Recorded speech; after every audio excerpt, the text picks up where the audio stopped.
class, I hope you guys must be doing amazing, and in this video we are going to cover the most important questions from the chapter Nationalism in India. ये chapter इतना important है जितना कि सांस लेना. हाँ, सच में उतना इंपॉर्टेंट है बोर्ड्स के पर्सपेक्टिव से देखें तो. कुछ क्वेश्चंस हम करेंगे. अपना स्कोर मुझे कमेंट सेक्शन में बताना. Definitely were you able to answer. If you are not तो आपको थोड़ा सा पढ़ना पड़ेगा. अगर बढ़िया से कर पा रहे हो तो बहुत बढ़िया बात है. चलो अब जल्दी से करते हैं. एमसीक्यूज कुछ प्रैक्टिस करेंगे.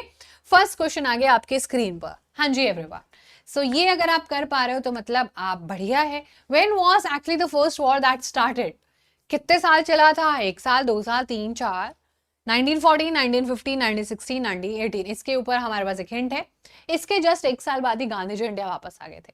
That was 9th January and 1995 नहीं 1915. ऑलराइट. तो हमारा आंसर आपको पता है नहीं मैम? बता दो ना, इतना भी परेशान मत करो. 1914 to 1918 was the period of first world war. और ये इंडियन पॉलिटिक्स में भी बहुत इंपॉर्टेंट रोल प्ले करता है बच्चा. टाइम पीरियड जहां पर हमारे इंडिया के लोगों को लगा था कि जब वर्ल्ड वॉर खत्म हो जाएगा तो हम लोग भी इंडिपेंडेंट हो जाएंगे. वी विल ऑल्सो अटेन आजादी एंड ऑल. बट अंग्रेज भाई साहब एक नंबर के ढीठ, कुछ भी नहीं दिया और हमसे और पैसा और लूटना शुरू कर दिया. बिकॉज लॉस हो गया था ना वॉर लड़ते लड़ते. तो हमारे ही पैसों से अपनी भरपाई करने चले थे भाई साहब. चलिए, तो आंसर है बच्चा 1914, जिसमें कि इंडिया को जबरदस्ती पार्टिसिपेट करना पड़ रहा था. ठीक है. नेक्स्ट क्वेश्चन आपकी स्क्रीन पर आने वाला है. आगे आगे आगे जल्दी से करो. When Gandhi ji actually came to India from South Africa? ये तो मैंने अभी आपको बताया था. ये तो बच्चा मैंने अभी आपको बताया था बहुत अच्छे से. जल्दी से बोलो फटाफट से हमारा आंसर क्या होगा. 1940, 1950, 1916, 1918. हाँ जी everyone. What do you think is the correct answer? That is actually correct everyone. 9th जनवरी 1915 को गांधी जी वापस आ गए थे साउथ अफ्रीका से. वहां पर बहुत सक्सेसफुल सत्याग्रह करके आए थे और फिर गांधी जी को रियलाइज हो गया था कि अब मैं अपने इंडिया में भी जाके बहुत सारे सत्याग्रह करने वाला हूं. तो 1915 is actually the correct answer.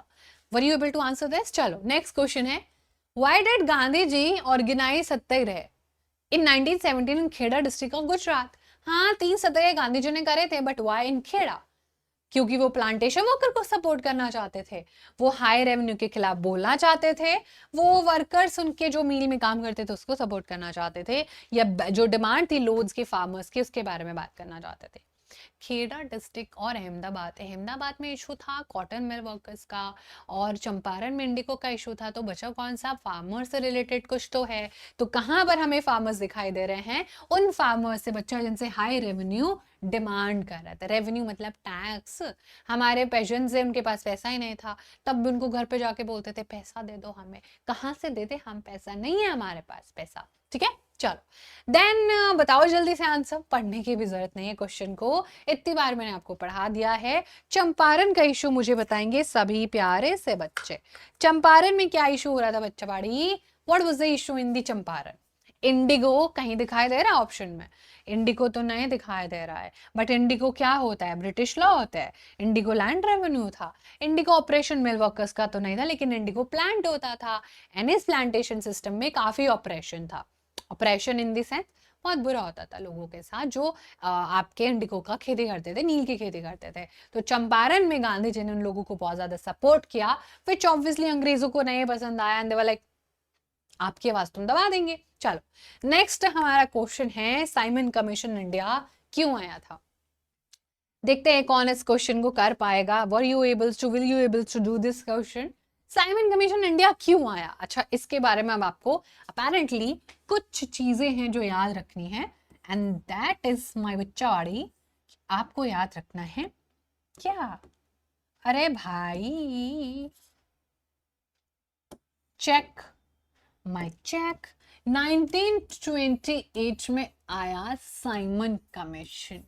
Simon commission बोलता है भारत में आके कि मैं तो आपके लिए कॉन्स्टिट्यूशनल चेंजेस करने वाला हूं, लेकिन इंडिया वाज लाइक भाई जा वापस, गो बैक साइमन के हमने नारे लगाए, बिकॉज बच्चा इसमें एक भी इंडियन मेंबर ही नहीं था, इसमें एक भी इंडियन मेंबर नहीं था। तो look into the Indian constitution matters, yes यही हमारा आंसर हो जाएगा, करेक्ट है, क्योंकि इसने बोला था कि मैं आपके यहाँ पर कॉन्स्टिट्यूशनल रिफॉर्म्स करने आया हूं। कॉन्स्टिट्यूशनल रिफॉर्म करोगे, अगर मैं आपके लिए रूल बुक बनाने वाली और आपसे ही नहीं पूछूं कि उस रूल बुक में क्या होगा, जो आपके राइट है वही नहीं पूछूं, आपकी चॉइस नहीं पूछूं, तो काहे का कॉन्स्टिट्यूशन। सही बात है। चलो इसी बात पर हो जाए next question. Why was Alluri Sitaram Raju well known? Because उन्होंने मिलिटेंट मूवमेंट चलाया था आंध्र प्रदेश में। वो अवध में पेशेंट मूवमेंट चला रहे थे। वो बारडोली से रिलेटेड है, या फिर बच्चा वो दलित्स का रिप्रेजेंटेशन कर रहे थे। तो let just try to do all the options and इससे आपका इंप्रूवमेंट हो जाएगा बाकी टॉपिक का भी। तो मुझे बता दो जल्दी से, अगर हम दलित के रिप्रेजेंटेशन की बात करेंगे तो इसका जिम्मेदारी बी आर अम्बेडकर जी ने संभाला हुआ था। He even formed a depressed class association for them, right? Awadh की बात करें तो that was Baba Ramachandra and Jawaharlal Nehru जी।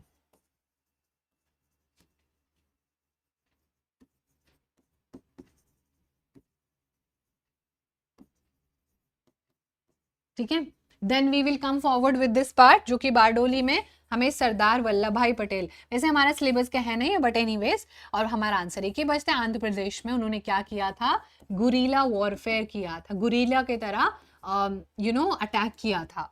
किसके ऊपर? अरे अंग्रेजों के ऊपर। क्यों? बिकॉज अंग्रेज ना इनके जंगल काट रहे थे, इनका घर था भाई जंगल, आपका घर कोई काटेगा तो बुरा लगेगा ना, तो ये गुलेल से मारते थे उनको एकदम मोगली की तरह। चलो आंसर है बच्चा option number 1 correct. Now you let me know the answer of this question. Why did General Dyer open fire on peaceful crowd in Jallianwala Bagh? Mark the most important factor.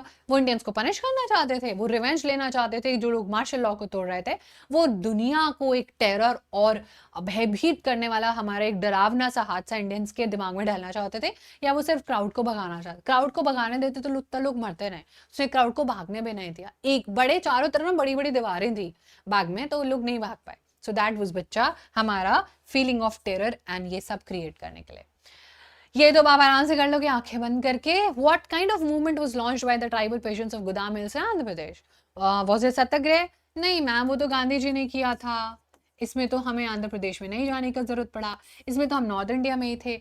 Violent movement सारे ही थे, non violence को Gandhi ji follow करते थे। बचता option none of the above है नहीं, answer बचता है कि मिलिटेंट गोरिल्ला वॉरफेयर, जहां पर आपके अंग्रेजों को बहुत ज्यादा पिटाई लगा के भगा देता है, लेकिन ज्यादा समय तक लास्ट नहीं कर पाता because Britishers were very powerful. Anyways everyone, who among the following two leaders led the Khilafat? Shaukat Ali, Mohammad Ali, Gandhi ji, Sardar Patel, Mohammad Ali Jinnah, Abdul Kalam Azad, Abdul Kalam Azad and Jawaharlal Nehru ji. So we all know that N C M release किया था बिकॉज यूनिटी दिखाने के लिए।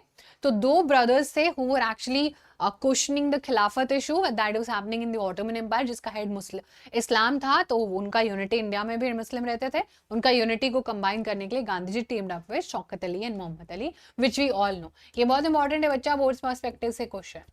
Then we have, why did Gandhi ji withdraw the non-corporation?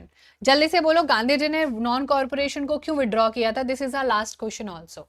क्यों withdraw किया था? Read out the options and then try to answer quickly. Gandhi ji लोगों को रिलीज, जो है इंटरेस्ट खत्म हो रहा था, गांधी जी को लगा कि बहुत जगह पर वायलेंस हो रही है, कांग्रेस को लगा कि छोड़ो पॉलिटिक्स में घुस के चेंज करेंगे, और कांग्रेस के कुछ लीडर्स को रेडिकल मास एजिटेशन चाहिए था। नहीं, इसके पीछे रीजन है बिकॉज वायलेंस हो रहा था, क्रिएशन सब जगहों पर। लेकिन एक इंसिडेंट जो बहुत ही भयानक था, that was 20 policeman were actually killed, and those were obviously Indians as well. 20 policemen were killed at the Chauri Chaura, which is in Gorakhpur, and then eventually बच्चा we were like कि अब हम इसको continue नहीं कर सकते हैं, and then Gandhi ji ने बोला कि अब मैं दोबारा से कुछ और इसके अलावा करूंगा, फिलहाल एनसीएम को हम लोग वापस कर लेते बिकॉज ये वायलेंस हो गया और मुझे तो वायलेंस नहीं करना था शुरू से। So that was all about the video everyone. अगर आपका स्कोर बढ़िया है तो मुझे बता, अच्छा नहीं है तो भी बताओ यार, बताओ तो सही, कुछ तो बताओ, and then we'll talk to you in the comment section, we'll reply, we'll try to talk to you people, and then you can obviously drop off your suggestions in the comment box as well. Now we'll see you in the live class. Thank you so much. We'll see you in the next class. Bye, take care.